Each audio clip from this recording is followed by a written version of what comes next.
Още ли мислиш, че китайските автомобили са ефтини копия?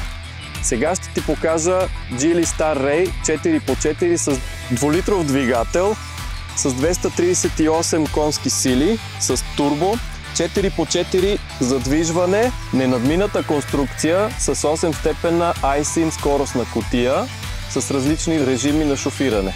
Панорамен отваряем покрив, 13,2 инчов тъчскрин, head-up дисплей и виртуално табло. GF Plus нивото идва с електрически седалки с памет, кожен салон с обдухване, отопление и вградени колонки в подглавниците.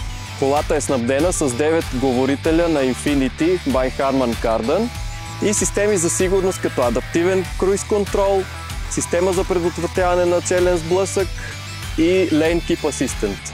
Може да ви се стори прекалено пресилено, но този автомобил е снабден с футуристична интелигентност, LED подсветка на емблемата и предната решетка.